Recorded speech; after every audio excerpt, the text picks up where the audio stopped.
Imagine living in constant fear, not fear of real dangers, but of unseen forces said to bring misfortune simply by doing everyday things, sweeping the floor at night, leaving your plate unturned, or cutting your nails after sunset. Many Filipinos have unknowingly become prisoners of these beliefs, carrying unnecessary burdens rooted in superstition rather than faith.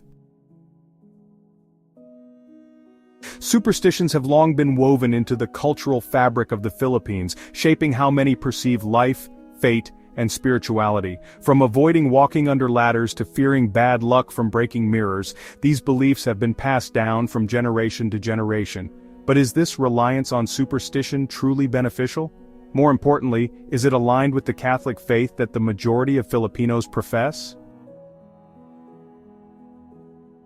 The truth is, superstitions are not only irrational but also contradict the core teachings of Catholicism, promoting fear over faith and false beliefs over divine truth. If we claim to be a predominantly Catholic nation, why do we still allow superstition to dictate our daily lives?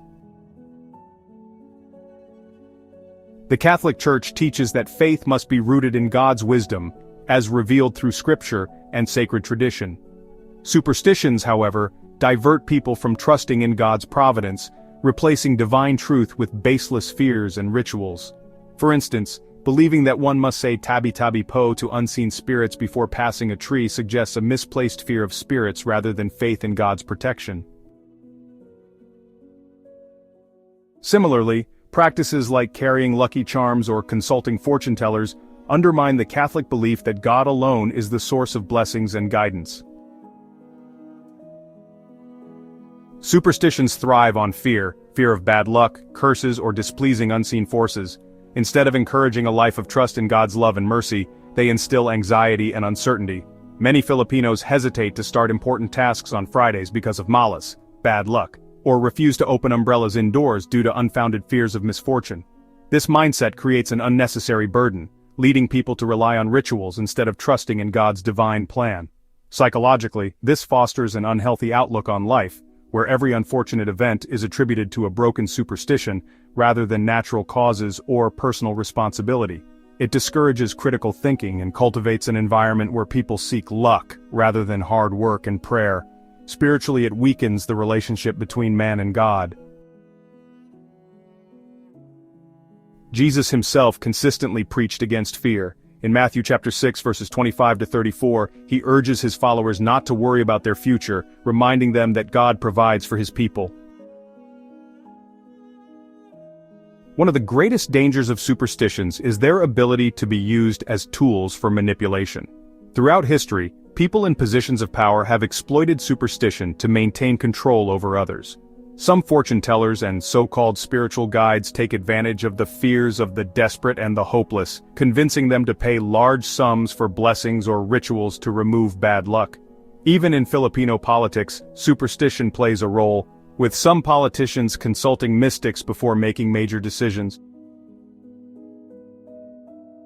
When an entire nation follows superstition rather than logic, it can prevent progress and keep people bound by unnecessary fears.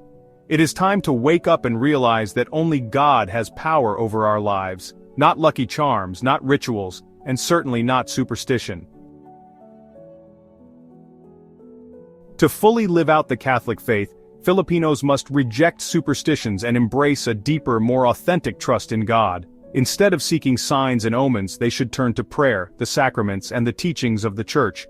Rather than fearing unfounded superstitions, they should embrace the truth that Christ is the ultimate source of protection and guidance. The challenge now is to educate and encourage one another to let go of these outdated, baseless beliefs. Families, schools, and parishes must work together to strengthen the faith of future generations by emphasizing biblical teachings over cultural myths. It is also crucial for priests and catechists to address the dangers of superstition directly, helping believers understand that faith is not about luck, but about unwavering trust in God's divine plan. Imagine a Philippines where people no longer fear the number 13, black cats, or wearing red on rainy days. A nation where faith in God overcomes fear of baseless beliefs. Superstitions may be deeply ingrained in Filipino culture, but they should not dictate the lives of those who follow Christ. True faith requires trust in God, not fear of bad luck or omens, As Catholics, Filipinos are called to reject superstitious beliefs and put their full confidence in God's providence. It is time to move forward, leaving behind unfounded fears and embracing the liberating power of genuine faith. As 2 Timothy chapter 1 verse 7 reminds us, "For God has not given us a spirit of fear, but of power, love, and self-discipline." Let this be the guiding principle for all Filipinos. Choose faith over fear, choose God over superstition, and in doing so experience the true freedom that comes from walking in the light of Christ.